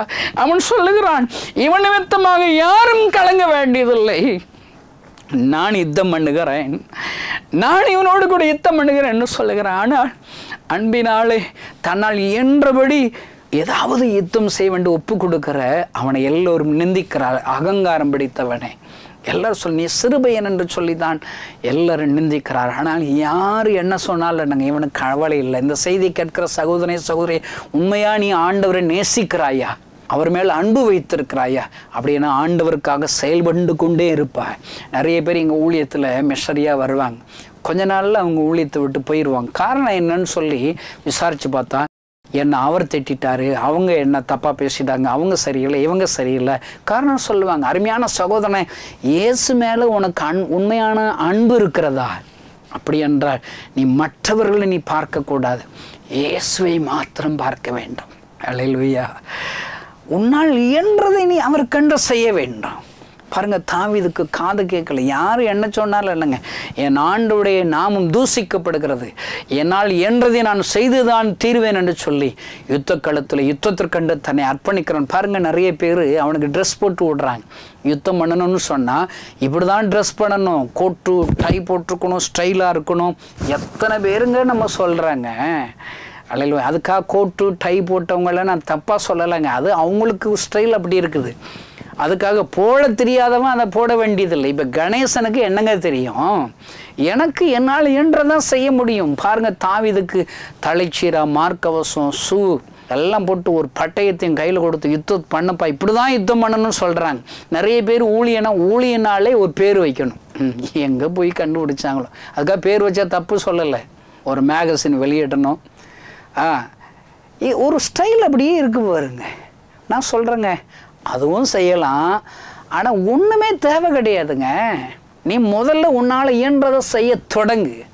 ஆண்டவர் உன் கூட இருக்கிறார் என்பதை ஜனங்களுக்கு முன்பாக காண்பித்து காட்டு. இவன் தாவீது என்ன செய்கிறான், கொஞ்சம் நேரம் நடந்து பார்க்குறான், ஒன்றும் ஒத்து வரல, தூக்கி எரிஞ்சிடுறான். பாருங்க, பழக்கம் இல்லை, தூக்கி எரிஞ்சிடறா. அந்த செய்தி கேட்கிற சகோதரனே சோரி, உனக்கு பழக்கம் இல்லாத ஊழியத்தை நீ செய்யாத, உனக்கு பழக்கம் இல்லாத காரியத்தை நீ செய்ய முயன்று தோத்து போகாத, நாட்களை வேஸ்ட் ஆக்காத. உனக்கு எது பெஸ்ட்டான்னு ஒரு தாளந்து ஏசப்பா கொடுத்துரும், அதை நீ பயன்படுத்தினா போதும். இவனுக்கு என்னங்க தெரியும், இவனுக்கு ட்ரெஸ் போட்டு யுத்தம் பண்ண தெரியுது, இவனுக்கு தெரிஞ்சதெல்லாம் ஆடு மேய்க்கிறவன் கவட்ட கல் தான் தெரியும். இதை நம்ம செஞ்சால் போதுங்க. அவன் பாருங்க, கவட்ட கல்லை எடுத்து கோழியாத்து முன்னாடி நிற்கிறான் பாருங்க, 5 கல் பறக்கிறாங்க. அல்லேலூயா. நாடிக்கொடி அந்த 5 கல்லுக்கு நிறைய டெஃபினேஷன் சொல்லுவாங்க, எனக்கு அதெல்லாம் தெரியாதுங்க. ஆண்டு மீது வைத்திருக்கிற அன்பினாலே முதல் கல்லுங்க, முதல் ஸ்டெப்லையே ஆண்டவர் கோழியாத்தி தாவீதை கொண்டு முறியடிக்கிறார் ஐயா. அல்லேலூயா. அருமையான இந்த கிறிஸ்தவ நண்பர்களை, தாவீது தன்னால் இயன்றதை செய்யும்படி கவட்டையும் கல் எடுத்து எறிகிறான். அவன் யுத்தம் பண்ணுறதுக்கு முன்னாடிங்க, இவன் தான் யுத்தம் பண்ண போகிறான். ஆனால் அவன் சொல்கிற வார்த்தை பாருங்க, 47 வசனத்தில், கர்த்தர் பட்டயத்தினாலும் ஈட்டியினாலும் ரட்சிக்கிறவர் அல்ல என்று இந்த ஜனக்கூட்டம் எல்லாம் அறிந்து கொள்ளும், யுத்தம் கர்த்தருடையது, அவர் உங்களை எங்கள் கைகளை ஒப்பு கொடுப்பார் என்றான். அல்லேலூயா. பாருங்க, இவனுக்கு என்னால் என்றதை செய்கிறது கவட்ட கல் தெரியுங்க. அடுத்து இவன்கிட்ட நான் கண்டுபிடிச்ச என்ன தெரியுமாங்க, பேச தெரியுதுங்க. அல்லேலூயா. கன்ஃபஸ் பண்ண தெரியுதுங்க, ஆண்டவரை அறிக்கையிட தெரியுதுங்க, என் ஆண்டவரை உயர்த்த தெரியுதுங்க. யுத்தம் கர்த்தருடையது. அல்லேலூயா. இந்த செய்தியை கேட்கிற சகோதரன் சொல்ற, உங்களுக்கு பேச தெரியுமாங்க, சும்மா அங்கங்கே போய் பேசி தெரியாதீங்க, வாங்க கிராமத்துக்கு வாங்குங்க, தெருவில் நின்று உங்களுக்கு தெரிஞ்சதை பேசுங்க. ஏசப்பாவிடத்தில் நீங்கள் என்னெல்லாம் ருசி பார்த்தீங்களோ அதை நீங்கள் பேசுங்கங்க. அல்லேலூயா. நான் பாருங்க, 25 வருஷத்துக்கு முன்னாடி ஏசப்பா அறிஞ்சு நான் பேச ஆரம்பித்தேன். என்ன பேச நினைச்சிங்க, எனக்கு தெரிஞ்சது 2 விஷயங்க. ஏசப்பா என் கண்ணீரை துடைத்தார், என் இருதயத்தில் இருக்கிற வியாதியை சுகப்படுத்தினார், இதை நான் பேசுவேங்க. ஏசப்பா அழுகிறவரை நான் பார்த்தேன். உலகத்தில் உள்ள எல்லா ஜனங்களுக்கா இன்றைக்கும் அழுது கொண்டே இருக்கிற என் ஆண்டவர் ஐயா, கண்ணீர் வடிக்கிற ஆண்டவர் ஐயா. இந்த 2 விஷயத்தை கிராமத்தில் தெருவில் நின்று பேசுவேன். இந்த செய்தி கேட்கிற கிராமத்தில் உள்ள சகோதரனே சகோதரி, உன்னுடைய சரீரத்தில் உள்ள ஏதோ ஒரு பலவீனத்தின் மித்தமாக அழுது கொண்டே கண்ணீரோடு இந்த வார்த்தைகளை கேட்கிறாயா, கடன் என்ற பிரச்சனையோடு கூட இந்த வார்த்தைகளை கேட்கிறாயா? இயேசு என் கண்ணீரை துடைத்து எனக்கு அற்புதம் செய்தார். சாக கடந்த கணேசனை உயிரோடு கூட எழுப்பினார். என் கண்ணீரை துடைத்த ஆண்டவர் உனக்காக கண்ணீரோடு கூட காத்திருக்கிறார். உனக்கு ஒரு அற்புதம் செய்யவர் காத்திருக்கிறார். இயேசு அழுது கொண்டிருக்கிறார். நீ வா, அவர் உன் கண்ணீரை துடைப்பார். ஏசப்பா ருசி பார்த்த எனக்கு கற்றுக் கொடுத்த 2 சத்தியத்தை நான் தெருவில் பேசுவேங்க. இந்த தாவீது அதை தான் செய்கிறான். தன்னால் என்றதை, என் ஆண்டு மீது வைத்திருக்கிற அன்பினாலே என்றதை தாவீது செய்கிறான். அல்லேலூயா. அருமையான கிறிஸ்தவ நண்பர்களே, உங்களால் இயன்றது என்னங்க? இப்போ யோசிங்க ஏசப்பா இடத்துல. உங்களால் மாதத்தில் ஒரு நாள் உங்கள் வீட்டில் ஒரு ஜெபக்கூட்டம் நடத்த முடியுமாங்க? ஒன்றும் இல்லை, ஜெபக்கூட்டம் நடத்துறதுன்னா பெரிய கஷ்டமான காரியம் இல்லை. உங்களுக்கு தெரிஞ்ச ஃப்ரெண்ட்ஸுகளை கூப்பிடுங்க, சிநேகிதர்களை கூப்பிடுங்க. ஜெபக்கூட்டத்துக்கு 2 அல்லது 3 பேர் இருந்தாலே போதும். உங்கள் வீட்டாளர்களோடு முதல்ல ஜெபக்கூட்டம் ஆரம்பிங்க. பிரதி முதல் பதன் மாதத்தில் பிரதி முதல் வாரத்தில் முதல் திங்கட்கிழமையில் எங்கள் வீட்டில் ஜெபக்கூட்டம் நடக்கும்னு சொல்லி சும்மா ஒரு போர்டு எழுதி போடுங்க. அந்த மாதத்தில் 29 நாள் நீங்கள் பார்க்குற எல்லார்ட்டும் எங்கள் வீட்டில் இந்த முதல் திங்கட்கிழமை ஒரு ஜெபக்கூட்டம் நடக்குங்க, வாங்கன்னு சொல்லி கூப்பிடுங்க. ஐயோ எனக்கு ஜெபக்கூட்டத்துக்கு வந்தால் பிரசங்கம் பண்ண யாரை கூப்பிடுறது? ஒன்றும் வெளி ஊழியரை கூப்பிடுறது நல்லது. கூப்பிடாட்ட பரவாயில்லைங்க, நீங்கள் போதுங்க. சும்மா ஒரு 5 பேர் 10 பேர் கூடுறீங்களா, ஒரு 4-5 பாட்டுகளை பாடுங்க, 4-5 ஜெப குறிப்புகளுக்காக ஜெபம் பண்ணுங்க. எங்கள் இடத்துல ஜெபக்குழு தலைவர்கள் கையேடுன்னு சொல்லி ஒரு மேகசைனை மாதந்தோறும் நாங்கள் போடுக்கிறோம். அதை உங்களுக்கு அனுப்பி வைக்கிறோம். எப்படி ஜெபக்கூட்டம் ஆரம்பிக்கணும், முடிஞ்சால் நீங்கள் வந்தீங்கன்னா உங்களுக்கு ட்ரைனிங் கூட கொடுப்போம். 2வது சனி ஞாயிறில் உங்களுக்கு லீவ் இருக்குதா, வாங்க, நான் உங்களுக்கு கற்றுக் கொடுக்குறேன், சொல்லி கொடுக்குறேன். அல்லேலூயா. பாருங்கள், இவ்வளோதான். நீங்கள் கடைசி பிரசங்கம் பண்ண வேண்டியது இல்லைங்க. ஒரு டாப்பிக்கில் மார்க் 2 அதிகாரத்தில் திமிர்வாதக்காரர் எழுந்து நடந்த அந்த டாப்பிக்கில் மாறி மாறி வாசிங்க. வாசிட்டு ஒரு 10 பேர் இருக்கல, 10 பேரும் உங்களுக்கு தோன்றதை அப்படி டிஸ்கஸ் பண்ணி ஜெபம் பண்ணி முடிச்சிருங்க. இவ்வளோதாங்க ஜெபக்கூட்டம். தன்னால் என்றதை செய்தால் போதும் ஐயா, அன்பினாலே செய்தால் போதும். அந்த ஒரு ஜெபக்கூட்டத்தின் மூலியமாக உங்கள் பகுதியில் இருக்கிற கோலியாத்து போன்ற பிசாசின் வல்லமைகள் முறியடிக்கப்படும் ஐயா. அல்லேலூயா. ஒன்றும் இல்லை, உங்களுக்கு தெரிஞ்ச கிறிஸ்துவ நண்பர்கள் ஒரு 20 பேர் 50 பேர் உங்களால் ஒரு ஸ்கூல்லையோ ஒரு கல்யாண மண்டபத்துலையோ உங்களால் கூட்டி சேர்க்க முடியுமாங்க? நீங்கள் இன்னும் ஒரு 4 பேர் நீங்கள் எழுப்புங்களேன். நீங்கள் எழுப்புதல் விரும்புவோர் முகாம்னு சொல்லி எல்லா இடங்கள்லையும் நான் நடத்தி கொண்டே இருக்கிறேன். நீங்கள் உங்கள் பகுதிகளை நீங்கள் ஒழுங்கு செய்யுங்க, நான் வர்றேங்க. ஏசப்பாவுடைய அன்பை சொல்லி கொடுக்கறதுக்கு வர்றேன். அருமையான கிறிஸ்துவ நண்பர்களே, உங்களால் என் ஆண்டவர் மேலே வைத்திருக்கிற அன்பினாலே என்றதை செய்யும்படி ஒப்பு கொடுங்கள் ஐயா. நான் அவங்களுக்கு கற்றுக் கொடுக்கிறேனே, ஒரு பெரிய ஒரு எழுப்புதலை ஆண்டவர் அனுப்புவார் ஐயா. தாவீது தன்னால் என்றதை செய்யும்படி கவட்டின் கல் எடுத்து கோலியாத்துக்கு நேராக அவன் எறிகிறான். கோலியாத்து முறியடிக்கப்படுகிறான். அல்லேலூயா. இதன் நிமித்தமாக தாவீது தலை உயர்த்தப்படுகிறது. சவுல் கொன்றது 1000, தாவீது கொன்றது 16,000 பேர் பெருமைப்படுத்தப்படுகிறது. ராஜா வீட்டு மகளை கல்யாணம் பண்ணிக்கிறான், ராஜாவாக உயர்த்தப்படுகிறான். நான் சொல்கிறேங்க, உங்களால் என்றதை ஏசப்பாவுக்காக நீங்கள் செஞ்சீங்கன்னா ஆண்டவர் உங்களை ஆசீர்வதிப்பார். உங்கள் குடும்பம் ஆசீர்வதிக்கப்படும், உங்கள் பிள்ளைகள் ஆசீர்வதிக்கப்படும், உங்கள் பேரை ஆண்டவர் பெருமைப்படுத்துவார் ஐயா. தாவீதின் தலையை உயர்த்தின ஆண்டவர் இன்றைக்கும் ஜீவிக்கிறவராகிற ஒரு கிராமத்தில் இருக்கிற கணேசனை ஆண்டவர் பயன்படுத்துகிறாரு. உங்களை பயன்படுத்த மாட்டாரா? இன்னைக்கு என்ன செய்யணும்? ஆண்டு மேலே வச்சிருக்கிற அன்பினாலே உங்களால் என்றதை செய்யும்படி ஒரு பொருதனை பண்ணுவீர்களா? பொருதனை பண்ணுறது முக்கியம் இல்லை, அதை செயல்படுத்துவீர்களா? ஆண்டவர் உங்களை ஆசீர்வதிப்பார். கண்களை மூடி நாம் ஜெபிப்போம். பரலோகத்தில் இருக்கிற எங்கள் அன்பு தகப்பனே, இந்த செய்தியை கேட்கிற ஒவ்வொருவரும் தாவீது தன்னால் என்றதை செய்தது போல தன்னால் என்று ஊழியத்தை செய்யும்படி அவர்களுக்கு கற்றுத்தருவீரா? ஒரு ஜெபக்கூட்டத்தை ஆரம்பிக்கட்டும், ஒரு ஆஸ்பத்திரி ஊழியத்தை செய்யட்டும், தன்னால் என்றபடி ஒரு நாளுக்கு ஒருவருக்காவது இயேசுடைய அன்பை சொல்லிக் கொடுக்கட்டும், தன்னால் என்ற காணிக்கைகளை தேவையுள்ள இடங்களுக்கு அவர்களை அனுப்பி வைப்பதற்கு உதவி செய்வீரா? இதன் மூலியமா உம்முடைய ராஜ்யம் கட்டப்படட்டும் என்று நான் ஜெபிக்கிறேன். உம்முடைய கண்ணீர் துடைக்கப்படட்டும் என்று நான் ஜெபிக்கிறேன். தன்னாலே என்றதை செய்யும்படி ஒப்பு கொடுத்த ஒவ்வொருடைய வாழ்க்கையில் இருக்கிற எல்லா குறைவுகளும் நிறைவாக மாற்றுவீரா? அவளுக்கு தேவையான ஒரு அற்புதங்கள் இயேசுவின் நாமத்தில் நடப்பதாக கர்த்தர் மகிமைப்படும். இயேசுவின் நாமத்தினால் பிதாவே, ஆமென். இந்த செய்தி நிச்சயமாக உங்களை செயல்பட தூண்டிருக்கும் என விசுவாசிக்கிறோம். நீங்களும் எங்களோடு இணைந்து தேவனுக்காக ஏதாவது செய்ய விரும்புகிறீர்களா? கீழ்கண்ட எங்களது ஊழிய திட்டத்திற்காக ஜெபிக்க முன்வரலாமே. தமிழ்நாடு மற்றும் பிற மாநிலங்களிலும் ஆலயம் கட்ட தேவையாய் உள்ள 1000 கிராமங்களில் இடம் வாங்கி ஆலயம் கட்டப்பட ரூபாய் 5 லட்சமோ அல்லது அதில் ஒரு பகுதியோ கொடுத்து ஆலயம் கட்டி கொடுப்போர் எழும்ப ஜெபியுங்கள். சூனேமியால் எலிசாவுக்கு ஒரு அறை வீட்டை கட்டி கொடுத்தது போல புதிய மிஷனரிகள் தங்கி பயிற்சி எடுப்பதற்கு ரூபாய் 2 லட்சம் கொடுத்து ஒரு மிஷனரி வீட்டை கட்டி கொடுப்போர் எழும்ப ஜெபியுங்கள். நாம் சந்திக்கும் வாலிபர்கள் மற்றும் ஆரம்ப விசுவாசிகளை கிறிஸ்துவுக்குள் வளரச் செய்ய ரூபாய் 300 கொடுத்து முழு வேதாகமும் வாங்கி கொடுப்போர் எழும்ப ஜெபியுங்கள். நாம் பணி செய்யும் 8 மாநிலங்களிலும் உள்ள 850 மிஷனரிகளை மாதந்தோறும் ரூபாய் 10,000 கொடுத்தோ அல்லது இயன்ற காணிக்கையை கொடுத்தோ தாங்குவோர் எழும்ப ஜெபியுங்கள். தமிழ்நாடு மற்றும் பிற மாநிலங்களிலும் துரிதமாக சுவிசேஷம் அறிவிக்கவும் பின்தொடர் பணிக்காகவும் சுவிசேஷ வாகனங்கள் வாங்கி கொடுப்போர் எழும்ப ஜெபியுங்கள். தங்கள் வாலிப மற்றும் சிறு பிள்ளைகள் ரட்சிக்கப்பட, அபிஷேகிக்கப்பட மற்றும் இயேசுவுக்கு சாட்சியுள்ள பிள்ளைகளாக வளர கண்மணி பிள்ளைகள் இயேசுவுக்காக திட்டத்தில் தங்கள் பிள்ளைகளை இணைக்கிற பெற்றோர்கள் எழும்ப ஜெபியுங்கள். இந்தியா முழுவதிலும் இன்னும் துரிதமாக நம் மிஷனரி பணிகள் நடக்க மாதந்தோறும் அல்லது வருடத்திற்கு ஒரு முறையாவது ரூபாய் 1000 கொடுத்து எழுப்புதல் விரும்பும் பங்காளர் திட்டத்தில் இணைகிற அநேகர் எழும்ப ஜெபியுங்கள். மேலும் எங்களோடு தொடர்பு கொள்ள விரும்பினால் திரையில் காணும் எங்கள் முகவரியும் குறித்துக் கொள்ளுங்கள். கிராம மிஷனரி இயக்கம், தபால் பெட்டி எண் 51, விருதுநகர் 626001. இந்த நிகழ்ச்சியையோ அல்லது எங்கள் ஊழியத்தையோ நீங்கள் தாங்க விரும்பினால் எங்கள் தொலைபேசி எண்ணை குறித்துக் கொள்ளுங்கள். 7378000444. கர்த்தர் தாமே உங்களை ஆசீர்வதிப்பாராக.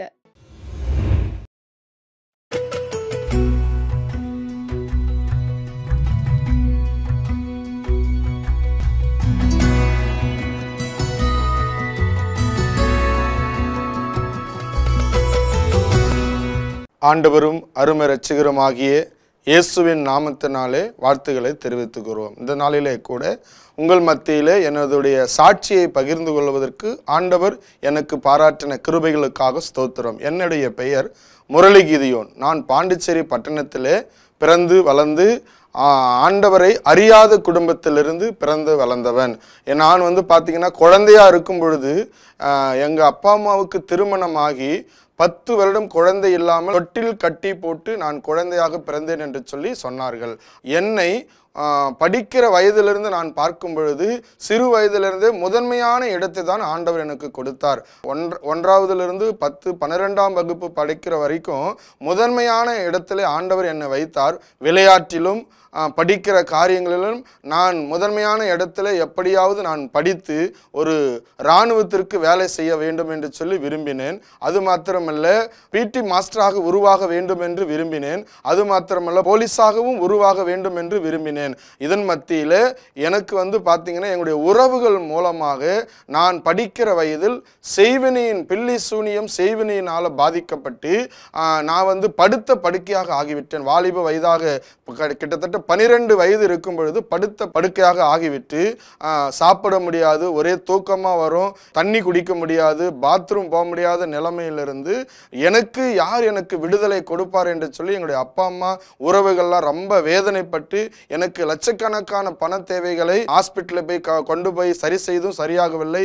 மற்ற இடங்களெல்லாம் போயிட்டு பில்லி சூனியம் எடுக்கிற இடத்தில் மத்தியிலெல்லாம் கொண்டு போய் வைத்து என்னை சரியாக்க வேண்டும் எவ்வளவோ பிரயாசப்பட்டார்கள். பிரயாசப்பட்டு ஒன்றும் ஆகாத நிலைமையில தான் ஒரு நாள் நான் தனிமையில எவ்வளவோ இரவுகள் தனிமையில அழுத நாட்கள் உண்டு. எனக்கு சுகம் ஒருவர் தருவார் என்று சொன்னால், கடவுள் ஒருவர் இருப்பார் என்று சொன்னால் அவர் நிச்சயம் எனக்கு சுகம் தருவார், அன்புக்காக ஏங்கிக் கொண்டிருந்த நாட்கள் உண்டு.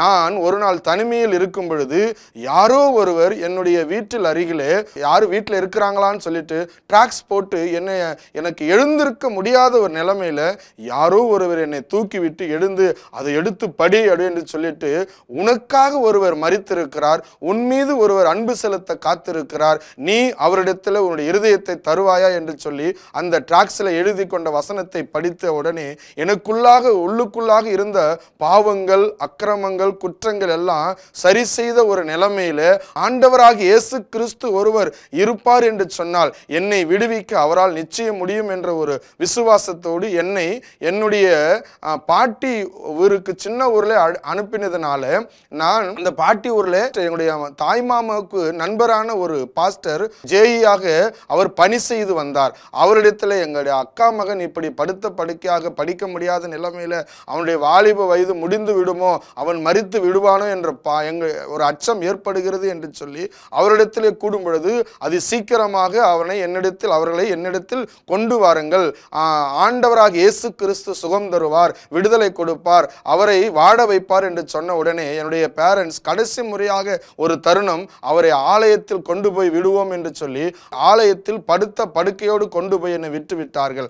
அதன் மத்தியிலே அவர் எனக்காக பாரப்பட்டு கண்ணீரோடு ஜெபித்ததன் விளைவாக ஆண்டவர் உனக்கு சுகம் தருவார், அவரை சொந்த இரட்சகராக ஏற்றுக்கொள்ளு, உன் பாவங்களுக்காக, அநியாய அக்கிரமங்களுக்காக அவர் சிலுவையில் மரித்தார் என்று சொல்லி அவர் எனக்காக உபவாசத்தோடு கண்ணீரோடு ஜெபித்ததன் விளைவு நான் அவரை ஆண்டவராக இயேசு கிறிஸ்துவை சொந்த இரட்சகராக ஏற்றுக்கொண்டு என்னை போல சுகம் அறியாமல் என்னை போல வேதனையில் காத்து கொண்டிருக்கிறவர்களுக்கு நான் என்னுடைய வாழ்வை ஒப்பு கொடுக்க வேண்டும் என்று சொல்லி ஒப்பு கொடுத்தேன். ஒரு நாள் அவர் என்னிடத்தில் கேட்டார், நீ படித்து என்னவாக உருவாக போகிறாய் என்று கேட்ட உடனே நான் சொன்னேன், எனக்கு சுகம் தந்த, எனக்கு உயிர் கொடுத்த என் ஆண்டவருக்கு என் உயிர் உள்ளவரை நான் அவருக்கு ஊழியம் செய்ய வேண்டும் என்று சொல்லி ஒப்பு கொடுத்தேன். அதன் மத்தியிலே அந்த ஆலயத்திலே 12 வருடங்களாக வாடகை சைக்கிள் எடுத்துக்கொண்டு இயேசுவே ஆண்டவர் என்று கிராமமாக சொல்ல ஆரம்பித்தேன். அதன் மத்தியிலே நான் ஒரு நாள் என்னுடைய பாஸ்டர் தான்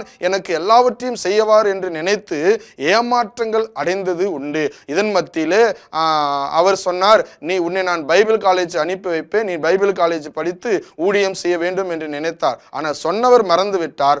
ஆண்டவர் எனக்கு வாலிப வயதில் இருக்கும் பொழுது அந்த ஆலயத்திலிருந்து வெளியிலே கொண்டு வந்து ஒரு மிஷனரி ஊழியத்தில் சேர்த்து, மதுரை மாவட்டத்தில் மிஷனரி ஊழியத்தில் சேர்த்து ஒரு 3 வருடம் ஊழியராக கிராமங்களில் ஊழியராக பணி செய்யும் பொழுது அதன் மத்தியிலே எனக்கு வேதாகம கல்லூரி படிப்பதற்கான வழி வாசல்களை ஆண்டவர் தான் ஏற்படுத்தி கொடுத்தார். அது மாத்திரமல்ல, வேதாகம கல்லூரி முடித்தேன், பிடிஹெச் முடித்து நான் இன்னொரு திருமணம் ஆக வேண்டும் என்பதற்காக எனக்கு திருமண அலைன்ஸ் எல்லாம் பார்த்து கொண்டிருக்கிறார். நான் ஆண்டவரிடத்தில் கேட்டேன், எதை கேட்டாலும் ஆண்டவர் தான் எனக்கு எல்லாம் செய்ய விடுவோம், மனிதர்கள் நம்மை மறந்து விடுவார்கள், ஊழியர்கள் நம்மை மறந்து விடுவார்கள் என்ற நோக்கத்தோடு ஆண்டவர் தான் எனக்கு என்னுடைய வாழ்வில் எல்லாவற்றையும் செய்ய வேண்டும் என்ற ஒரு நோக்கத்தோடு எதை செய்தாலும் ஆண்டவர் என் வாழ்க்கையை சரியான முறையில் அமைத்து தருவார் என்ற ஒரு நிச்சயத்தோடு நான் திருமண வாழ்க்கைக்காக ஜெபித்தேன். ஆண்டவரே, என்னுடைய வாழ்விலே குடும்பமாய் நான் ஊழியம் செய்ய வேண்டும், எனக்கு திருமணம் ஆக வேண்டும், என்னுடைய திருமணத்தை நீ நடத்தி தர வேண்டும் என்று என்னுடைய எதிர்கால வாலிப வயதுக்காக பாரத்தோடு ஜெபித்தேன். அதே மாதிரி ஆண்டவர் என்னுடைய ஜெபத்தை கேட்டு எங்களுடைய பேரண்ட்ஸ் முழுவதும் ரட்சிப்புக்குள்ள வழிநடத்தி என்னுடைய தம்பி தங்கையெல்லாம் ஞானஸ்நானம் பெறுவதற்கு ஆண்டவர் என்னை பயன்படுத்தினார். அது மாத்திரமல்ல, நான் எங்கே சென்றாலும் எங்கே பிரயாணம் பண்ணாலும் என் அருகில் இருக்கிறவர்களுக்கு ஆண்டவராக இயேசு கிறிஸ்துவை சொந்த இரட்சகராக ஏற்றுக்கொள்ளும்படி அவருடைய அன்பை சொல்லும்படியாக என்னை ஆண்டவர் அநேக இடங்களிலே பயன்படுத்தினார். எனக்கு ஒரே ஒரு காரியம், நான் சிறு வயதிலிருந்து அப்பா அம்மா இடத்துல வளராமல் தாத்தா பாட்டி வீட்டில் வளர்ந்ததுனால நான் அன்புக்காக ஏங்கின நாட்கள் அநேகம் உண்டு. ஆனால் அந்த அன்பு என் ஆண்டவராக இயேசு கிறிஸ்து கொடுத்ததை போல ஆண்டவருடைய அன்பு எங்கே சென்றாலும் யாருக்கு வேணாலும் துணிச்சலாக தைரியத்தோடு அவரை பற்றி சொல்வதற்கு ஆண்டவர் அநேக நேரங்களில் எனக்கு கிருபை பாராட்டினார். அது மாத்திரமல்ல, எனக்கு திருமணமானது. திருமணமாகி நான் ஒரு மிஷனரி ஊழியத்தில் கிட்டத்தட்ட 8 வருஷம் ஊழியம் செய்வதற்கு ஆண்டவர் உதவி செய்தார் குடும்பமாக. அதன் மத்தியிலே ஓசூர், பெங்களூர் பட்டணங்களிலே ஊழியம் செய்வதற்கு ஆண்டவரே குடும்பமாக அழைத்து சென்றார். எனக்கு திருமணமாகி 2 பெண் பிள்ளைகள் படிக்கிறார்கள். ஒரு நாள் நெல்லிக்குப்பத்தில் இருக்கிற ஒரு ஊழியரை நான் பார்ப்பதற்கு சந்திப்பதற்கு ஆண்டவர் கிருபை பாராட்டினார். அவர் சொன்னார்கள், நீங்க VMM அதாவது வில்லேஜ் மிஷனரி மூவ்மெண்ட் என்ற ஒரு ஊழியம் இருக்கிறது, அதில் நீங்கள் ஊழியம் செய்ய அவர்கள் கேட்கிறார்கள் என்று சொல்லி சொன்னார்கள். அதே அதே ஒசூர் பட்டணத்தில் இருக்கும் பொழுது அருமையான அண்ணன் டேவிட் கணேசன் அண்ணன் அவர்கள் ஒரு கூடுகையிலே அவர் பேசினதை நான் கேள்விப்பட்டேன். குடும்பமாக கடந்து சென்றோம் அந்த கூடுகைக்கு. அவர் பேசினார்கள். அவர் சொன்னார் ஒரு வார்த்தை, ஆண்டவராக இயேசு கிறிஸ்து அழுது கொண்டிருக்கிறார், அவர் கண்ணீரை துடைக்கும்படியாக அநேகர் அவருடைய ஊழியத்தை செய்ய வேண்டும் என்று பேசின காரியங்கள் என்னுடைய இருதயத்துக்குள்ளாக ஒரு மாற்றத்தை உண்டு பண்ணினது. நான் அந்த தோழமை ஊழியரிடத்தில் கேட்டு நானும் இந்த ஊழியத்தில் இணைந்து ஊழியம் செய்ய வேண்டும், எனக்கு ஒரு வாய்ப்பு தருவார்களா என்று கேட்டவுடனே அவர்கள் இங்கே தலைமை அலுவலகத்தில் சொல்லி அருமையான டேவிட் கணேசன் அண்ணனை பார்ப்பதற்கு கிருபை பாராட்டின. அவரிடத்தில் வந்து கடந்து ஒரு நாட்கள் ஆகிட்டு அவர் வெளி இடத்துக்கு ஊழியம் கடந்து சென்றதுனால ஆண்டவருக்கு சித்தம் இருந்தால் இந்த ஊழியத்தில் ஆண்டவர் என்னை இணைத்து குடும்பமாக ஊழிய செய்ய வேண்டும் என்று நினைத்தால் அவர் நிச்சயம் நம்மை அவரிடத்தில் அவரே பேசுவதற்கு அவரே கூப்பிடுவார் என்ற ஒரு விசுவாசத்தோடு ஜபத்தோடு காத்திருந்தேன். ஒரு நாள் ஆகிவிட்டது. மறுநாள் அவர் மதிய வேலையில கடந்து வந்து முதலாவது என்னை கூப்பிட்டு அவரிடத்தில் பேசும்படியாக ஒரு அரை மணி நேரம் எங்களிடத்தில் பேசினார். என்னுடைய சாட்சியை கேட்டார், என்னுடைய அனுபவத்தை கேட்டார், என்னுடைய ஊழிய காரியங்களை கேட்டார். நீ எப்படிப்பட்டதான மத்தியிலே இந்த இடத்துக்கு இந்த கேம்பஸ் கடந்து வந்திருக்கிறீர்கள் என்று கேட்டவுடனே என்னுடைய சாட்சி முழுவதையும் அவரிடத்தில் சொன்ன உடனே என்னை அறியாமல் அழுது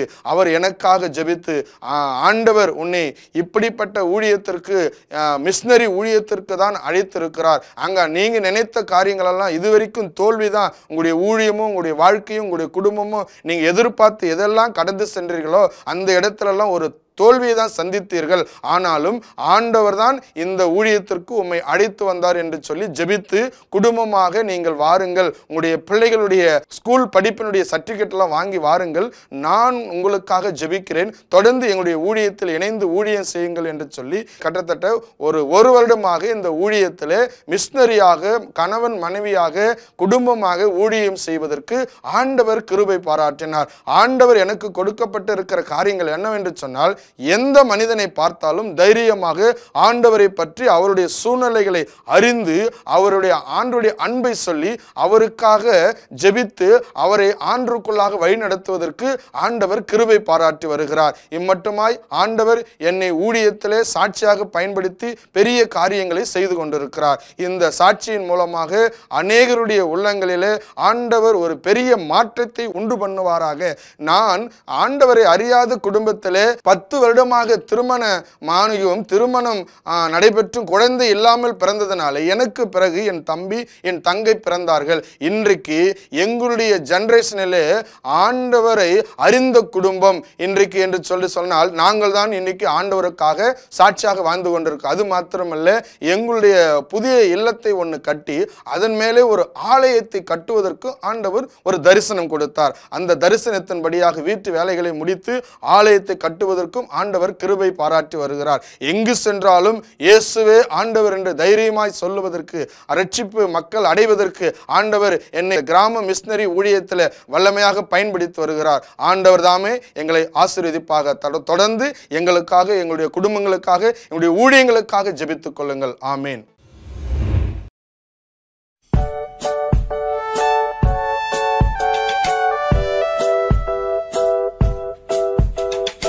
பிரைஸ் தி லார்ட். ஹாய் குட்டீஸ், எப்படி இருக்கிறீங்க? எல்லோரும் நல்லா இருக்கிறீங்களா? நம்ம ஒரு பாட்டு படிப்போமா? ஃபஸ்ட்டில் பாடுவோம், அப்புறம் நம்ம ஆக்ஷனோட செய்வோம். சரியா? நல்லா கவனிங்க.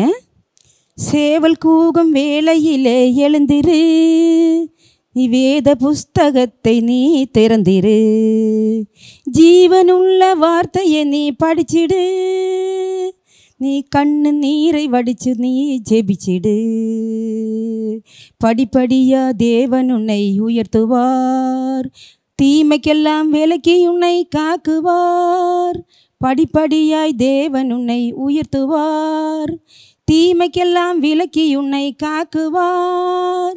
ஹalleluya ஹalleluya ஹalleluya ஹalleluya ஹalleluya ஹalleluya. எப்படி பாட்டு பிடிச்சதா? நாம் இன்னொரு தடவை பாட்டோடு சேர்ந்து நம்ம ஆக்ஷன் கூட பண்ணுவோமா? நல்லா கவனிங்க. நம்மளுக்கு இந்த பாட்டோட ஆக்ஷன் செய்வோமா? நல்லா கவனித்து பாருங்க. சேவல் கூகும் வேளையிலே எழுந்திரு, வேத புஸ்தகத்தை நீ திறந்திரு, ஜீவனுள்ள வார்த்தையை நீ படிச்சிடு, கண்ணு நீரை வடிச்சு நீ ஜெபிச்சிடு. படிப்படியாய் படிப்படியாய் உயர்த்துவார் உன்னை, படிப்படியாய் உயர்த்துவார். தீமைக்கெல்லாம் விலக்கி உன்னை காக்குவார், தீமைக்கெல்லாம் விலக்கி உன்னை காக்குவார். ஹalleluya ஹalleluya ஹalleluya ஹalleluya ஹalleluya ஹalleluya. குட்டீஸ், பாட்டு பிடிச்சுதா? ஆக்ஷனோட செய்ய தெரியுமா? நல்லா கவனித்து செய்யுங்க. நீங்களும் வீட்டில் இருக்கும்போது செஞ்சு படிங்க. சரியா? பாய்.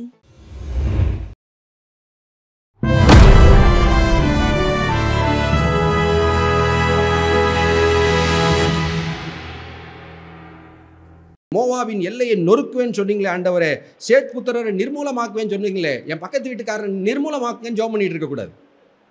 சங்கீதத்தில் எங்கே பார்த்தாலும் இருக்கும், என் சத்துருக்கள் விழுவார்களாக, என் காலை அவங்க தலை மேலே வைப்பேன், மிதிப்பேன், ரத்தத்தில் என் காலை கழுவுவேன்லாம் இருக்கும். அதை படிக்கும்போது உங்களுக்குள்ள ரத்த வெறி வந்துடக்கூடாது. உங்களுக்கு பிடிக்காதவன் சாகணும், அவன் அழிகிறத பார்க்கணும்டான்னு வந்துடக்கூடாது. பழைய ஏற்பாட்டில் வரக்கூடிய சத்துருக்கள் அப்படின்னு வரக்கூடிய எல்லா கேட்டகரியும் எப்படி பார்க்கணும்? நான் சொல்ல வார்த்தை நல்லா கவனிங்க. சங்கீதத்தில் நிறைய என் சத்துருக்கள் அப்படின்னு தாவீது சொல்லி ஜெபம் பண்ணுவார்.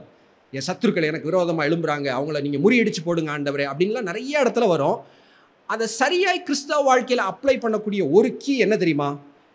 1 பேதுரு 5 எழுதியிருக்கு, நம்ம விரோதி யார், சத்ரு யார்? பிசாஸ். அப்படி தான் படிக்கணும். பழைய ஏற்பாட்டில் சத்ருக்கள்னு வரும்போது இன்னைக்கு நமக்கு இருக்கக்கூடிய ஒரே சத்ருவின் கூட்டம் பிசாசும் விழுந்து போன தூதர்களும் தான். அப்படி மனசில் வச்சு படித்து பாருங்கள், பைபிளே வேற மாதிரி புரியும். எப்படி படிக்கக்கூடாது மறுபடியும் சொல்லுகிறேன். பழைய ஏற்பாட்டிலே என் எதிரிகள் எனக்கு முன்பாக விழ வேண்டும் அப்படிங்கிறத மனிதர்களை நம்ம நினச்சி பார்க்கக்கூடாது. எனக்கு விரோதமாக இருந்தவன் என் காலில் வந்து விழணும், என் கூட கர்த்தர் இருக்காருன்னு அவன் பார்க்கணும். இப்படிப்பட்ட எதிர்பார்ப்புகள்லாம் மாறிடணும். நமக்கு மனிதர்கள் விரோதிகளே கிடையாது. அவங்கள நம்ம ஆசீர்வதிக்கணும். அவங்கள நினச்சா நமக்கு கோவம் வரக்கூடாது. அவங்க விழுந்து போகணுங்கிற எண்ணங்கள் ஜெபங்கள் நமக்குள்ளே இருக்கக்கூடாது. எபேசியர் 6வது அதிகாரத்தில் பார்க்கிறோம், வானமண்டலங்களின் பொல்லாத ஆவிகளோடு நமக்கு போராட்டம் உண்டு. அப்போ அதுதான் நம்முடைய போராட்டம். பிசாசும் அவனுடைய கூட்டம் தான் நம்முடைய எதிரி. அதை மனதில் வச்சு பார்க்கும்போது பழைய ஏற்பாடு அந்த எதிரிகள் அவர்கள் பழிவாங்கப்பட வேண்டும், அவர்களுக்கு விரோதமாய் நான் ஜெயிக்கணும் அப்படிங்கிற அந்த தாட்ஸ்னால் இன்னும் அது ஒரு கரெக்டான ஃபோக்கஸில் இருக்கும். அதை அப்படி சரியாக புரிந்து கொள்ளாட்டா, நான் மறுபடியும் சொல்கிறேன், மனிதர்கள் நிறைய பேர் நமக்கு எதிரியாக தெரிய ஆரம்பிச்சிருவாங்க. அது ரொம்ப தப்பான ஒரு அண்டர்ஸ்டாண்டிங். இயேசு கிறிஸ்து தன்னுடைய வாழ்க்கையிலே ஒரு மனிதனை கூட எதிரியாய் பார்க்கவில்லை. அல்லேலூயா. யூதாஸ் கூட இருந்து இத்தனை வருஷம் அன்பா இருந்து உன்னை நான் நேசிச்சேனே, அட படுபாவி என்ன காட்டி கொடுக்குறியான்னு சொல்லலை. என்ன சொன்னாரு? சிநேகிதனே. சிலுவையில் அரைஞ்சிருக்கிறாங்க, கையில் ஆணிகள் வலிக்குது. ஆணி அரைஞ்சவங்களை பார்த்தவர் என்ன சொன்னாரு? பிதாவை இவர்கள் செய்கிறது இன்னதென்று அறியாது இருக்கிறார்கள். பாருங்களேன், இயேசு கிறிஸ்து, மறுபடியும் சொல்லுகிறேன், மனிதர்களை ஒரு மனிதனை கூட விரோதியாய் அவர் வாழ்க்கை முழுசும் பார்க்கல. சிலரை கண்டிப்பார். பரிசேயர்களை உங்களுக்கு ஐயோன்னு சொல்லுவார். எதிரிகளாக பார்க்கல, உங்களை கண்டிக்கிறார். உங்களுக்குள்ள இப்படி ஒரு தப்பு இருக்குது, அதை புரிஞ்சுக்கோங்கன்னு சொல்லி கண்டிக்கிறாரே தவிர மனிதர்களை ஒரு நாளும் அவர் எதிரிகளாய் பார்க்கவில்லை. ஒரு கிறிஸ்தவனாகிய நீங்களும் நானும் நமக்கு வாழ்க்கையில் நம்ம மனதில் ஒரு மனிதனும் எதிரியாய் நமக்கு இருந்துடவே கூடாது. யாரை நினச்சி நமக்கு கோவம் வந்துடக்கூடாது, யாரை நினச்சி நமக்குள்ள கசப்பு இருந்துடக்கூடாது. அதுக்கு ஒரே வழி, ஆண்டவர் மத்தேயு 5:44 சொல்லப்பட்டிருக்கிற அதை எல்லாம் அப்படியே அப்ளை பண்ண ட்ரை பண்ணணும். யாராவது நம்ம கஷ்டத்தை கொடுத்துருவாங்க, அவங்க முகத்தை நினச்சா நமக்கு ஒரு எரிச்சல் வரும், ஒரு கசப்பு வரலாம். அவங்களுக்காக டெய்லி ஜெபிக்க ஆரம்பிச்சிடணும். அவங்கள ஆசீர்வதிச்சு, பிடிக்குதோ பிடிக்கலையோ ஆசீர்வதிச்சு ஜெபிக்க ஆரம்பிச்சிடணும். கொஞ்சம் கொஞ்சமாக நம்ம ஆசீர்வதிக்கப்பட்டுருவோம். நம்ம இருதயத்தில் உள்ள கசப்பு மாறிடும். நமக்கு மனதளவிலே யாருமே எதிரியாக இருக்க மாட்டாங்க. சங்கீதங்களை படிக்கும்போது எதிரிகள் சத்துருக்கள்னு சொல்லும்போது நமக்கு மனிதர்களே ஞாபகத்துக்கு வரக்கூடாது. இதுதான் உண்மையான ஒரு டிரான்ஸ்ஃபார்ம்டு, உருமாற்றப்பட்ட ஒரு இருதயத்தின் வெளிப்பாடாக இருக்கும்.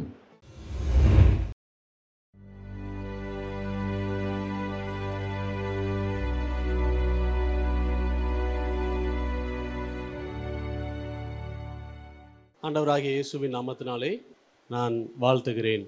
விசேஷமாக நம்முடைய தமிழ்நாட்டு வரலாறை கொஞ்சம் நம்ம திருப்பி பார்த்தோம் அப்படின்னா நம்ம கற்றுக்கொள்வதற்கு நிறைய விஷயங்கள் இருக்குது.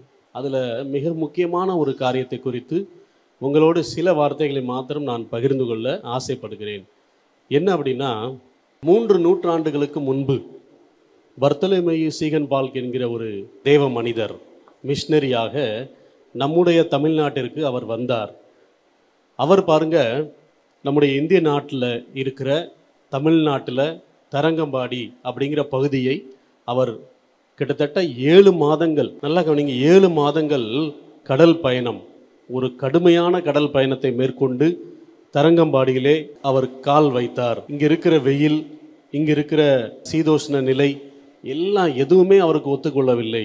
ஆனாலும் தேவன் மீது அன்பு கொண்டவராக, நம்முடைய மக்கள் மீது ஒரு ஆத்ம பாரம் கொண்ட ஒரு மனிதராக அவர் தரங்கம்பாடியிலே தன்னுடைய வாழ்வை அவர் வாழ ஆரம்பித்தார்.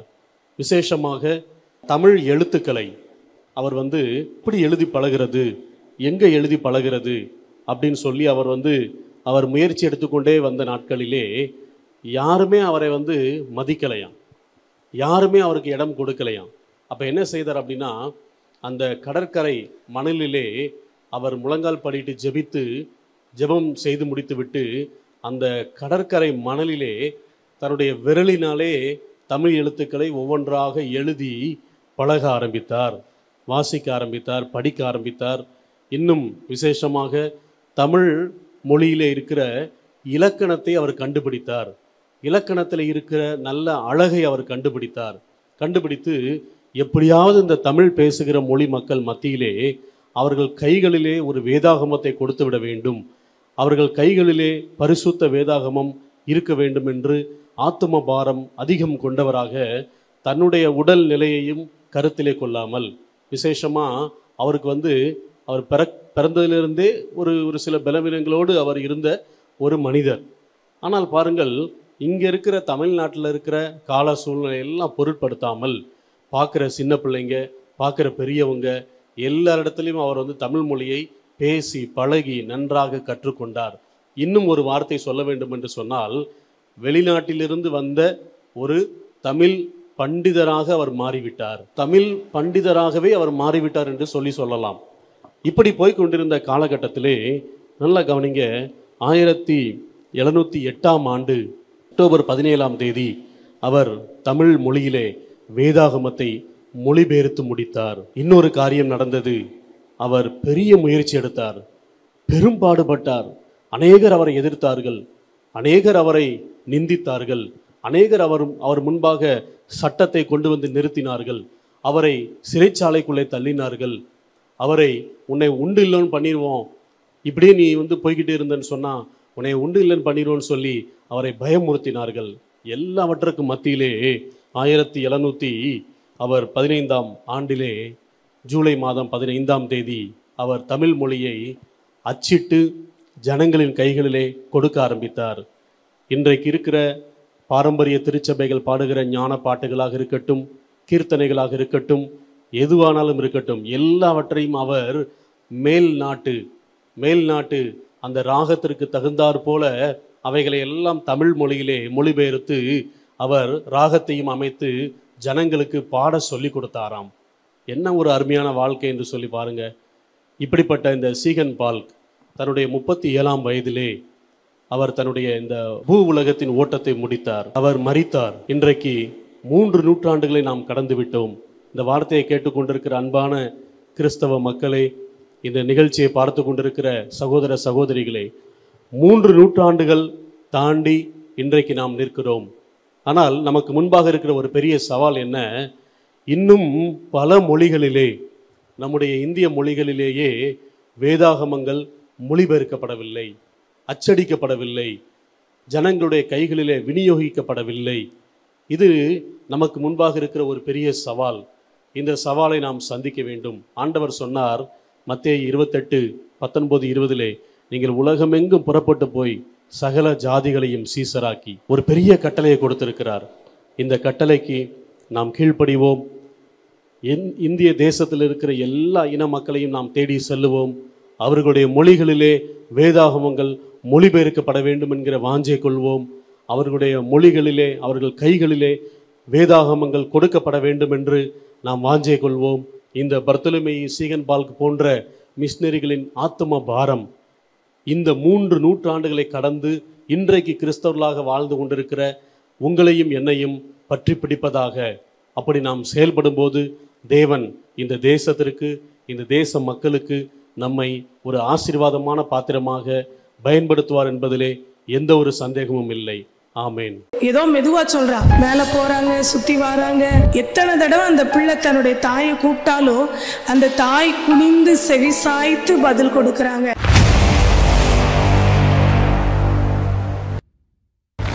ஒரு அம்மா வந்து தன்னுடைய பிள்ளைய 4 வயது பிள்ளைய கூட்டிட்டு ஒரு பிக் பஜார் போனாங்க.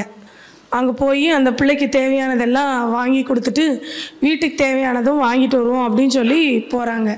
போகும்போதுலே போய்கிட்டு இருக்கிற கடையில் போயாச்சு. கபோர்டாக பார்க்குற அந்த பாப்பா பார்த்து அதில் உள்ள பொருளெல்லாம் கையை நீட்டி காமிக்கிறா.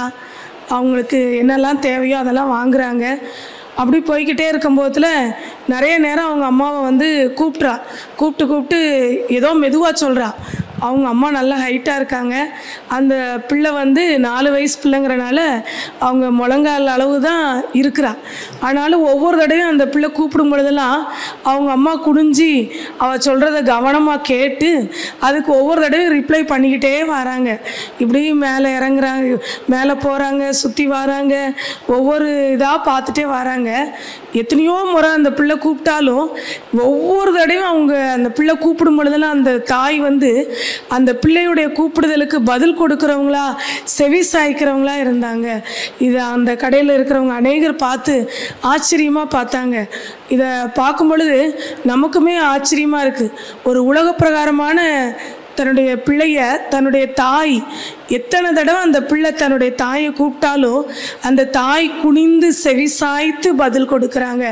இதே போல தான் நம்முடைய வாழ்க்கையிலையும் நம்முடைய பரம தகப்பனாகிய ஆண்டவர் நம்ம எப்பெல்லாம் அவரை நோக்கி நம்ம கூப்பிடுறோமோ அப்பெல்லாம் அவர் தம்முடைய செவியை நமக்கு நேராக சாய்த்து நம்முடைய கூப்பிடுதலுக்கு அவர் செவி கொடுக்கிறவராய் இருக்கிறார். தாவீது தன்னுடைய சங்கீதங்களிலே அநேக முறைகள் ஆண்டவரை நோக்கி விண்ணப்பம் செய்கிறத நம்ம பார்க்கிறோம்.